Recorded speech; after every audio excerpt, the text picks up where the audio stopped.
He's a great published writer and one of the most intelligent, remarkable men I've ever met in my life. I'm privileged to know him. My friend H.V. Stephen Larsson. Steve? Ladies and gentlemen, and as I used to say, as the occasional ringmaster of a massive three-ring circus that ended up owning and managing as a result of a $1 bet, children of all ages. Thank you for gathering here together tonight on behalf of our mutual friend, Hester. If you've ever read the obits or heard eulogies, you cannot help but conclude that only the most honest, giving, talented, top-notch, sterling citizens ever expire. Must be some sort of reflection in that thought about why we're all sitting here. Besides, only the most sterling ones being the ones who expired, leading to the thought that being tarnished might be safer. The real problem with the fact of obits and eulogies being routinely slanted into overly positive cliches is that it makes it difficult to speak or write meaningfully on behalf of one who had some interesting aspects.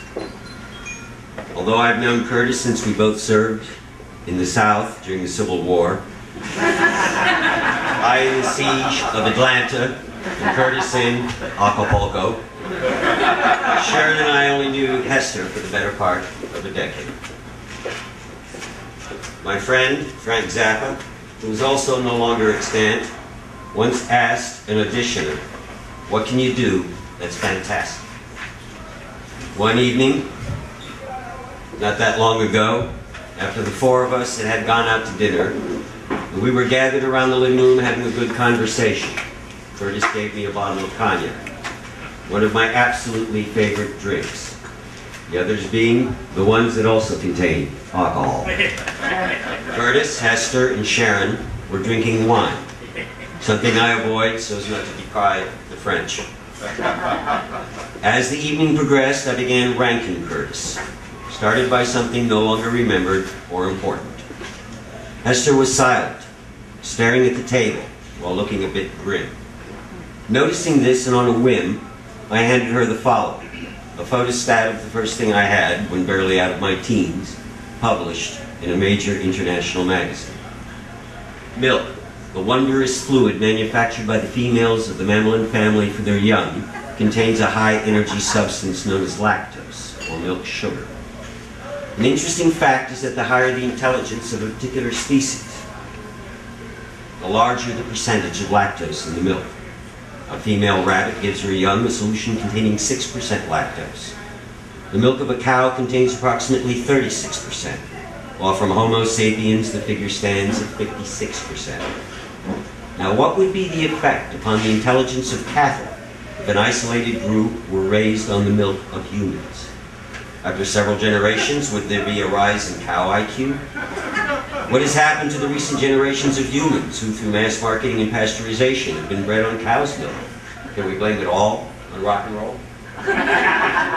Hester read this and burst out laughing, and looked at me with a warm smile and said that it was beautiful. She then went back to being silent and glum while staring at the table. I went back to ranking Curtis. Fantastic. All mothers or wives would have normally gone into the kitchen, began rattling the dishes loudly while shouting things like, "Larsson, isn't it time you went home?" Hester was fantastic. Let me explain. There's a neat technique, trick, that is taught to naval aviators. Here is a naval aviator. It is night, off the coast of Bosnia. The aircraft carrier below is half the size of a postage stamp, floating in an immense sea under a moonless night. Your mission sucked. Your wild weasel had tech troubles. And not only didn't you get to fire any of your ordnance, you were almost shot down 3 times by SAMs. And you burned too much fuel in your wild evasive maneuvers.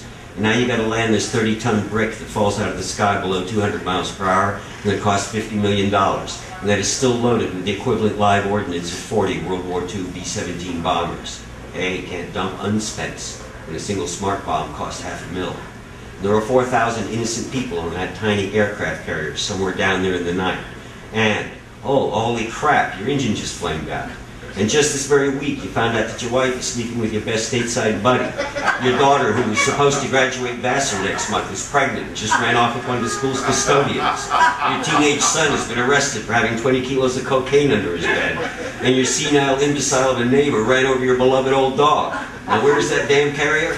The rigorous naval training, academy training, that is given to young officers, because someday they may get caught in that similar scenario, is an intense course on compartmentalization, on how to psychologically compartmentalize and only focus on the current priority, with absolute, total intensity of awareness. Compartmentalization, they call it. Now, the number of people one normally meets in their lifetime that can do that can compartmentalize instinctively, a python could count on its fingers. Yet that night, Hester would have made any Naval Academy instructor proud. She easily passed Zappa's audition. There's an old Scarlet Nape saying. Scarlet Nape, that's Latin for redneck. This old Scarlet Nape saying is, never hate. It only makes your trigger finger twitchy. Not once did I observe Hester display hatred. Never did I hear her use the word. She was one of those rare individuals who instinctively, as the old bromide goes, knew that to point a finger at another is to be pointing the rest of your fingers at yourself. Not once did I ever see her being catty or act peevish, mean, haughty, or rude. Never saw her play petty politics, display the edge of a hidden agenda, scream, run her mouth, belch in public, or brandish a weapon. She only rarely used expletives, curses. She had no tattoos, face piercings, overt warts of any type. She was one of those rare packages that contain a full measure of full value.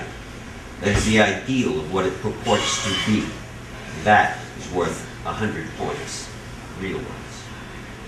The letter that Curtis wrote to bring us here together described Hester honestly, accurately, and succinctly as a person of charm, open-minded intelligence, diligence, and a warm personality. Couldn't have put it better myself.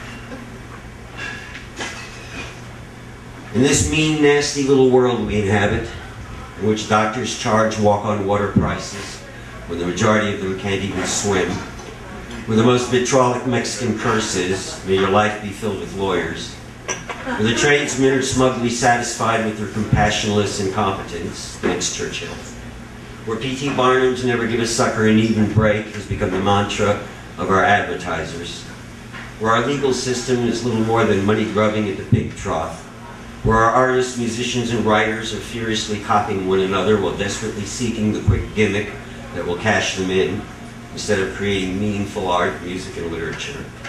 Where the insurance industry has become America's unnecessary middleman, bankrupting our culture in collusion with the medicals, while the government is too beholden to use the RICO Act, where it would really be useful. And all the while, our chief administrator hallucinates that he knows what he's doing. She, Hester, who is perceptibly sensitive to all of this, who personally suffered 3 horrendously major tragedies of her own, was, nonetheless, in my presence, always cheerful and unassuming. She was in that way one of the rarest of human commodities and inspiration. She once asked me if I was a Democrat or a Republican. Well, I responded, in 6,000 years of recorded history, labor hasn't learned to stop screwing capital, capital hasn't learned to stop screwing labor. But then, it took 12,000 years to domesticate the dog. Her warm laughter was enjoyed, as was the fact that she had honestly appreciated the conceptualization of abstraction. She then hit me with, well then, what's the difference between communism and capitalism?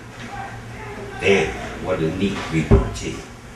Communism, I responded, is a system in which we all pick the government's pocket, whereas capitalism is a system in which we all pick each other's pockets. It is a great pleasure to have known Hester. Anyone who can get you to work harder at being sharper is an excellent friend, another rare commodity. Hester was not a woman to wear her insecurities upon her sleeve. There were no overcompensations to muddle the beauty of her being. Edgar Z. Friedenberg, an eminent American sociologist, wrote, "It takes a kind of shabby arrogance to survive in our time, and a fairly romantic nature to want to." Hester had no arrogance of any kind, and she was more of a realist than a romantic. Hence, she well earned our respect and appreciation. Your being here, showing your respect and appreciation for a fine person, makes this a fine occasion. It is alleged that Francois Rabelais, whose life ended in 1553, said at about that time, "The farce is finished.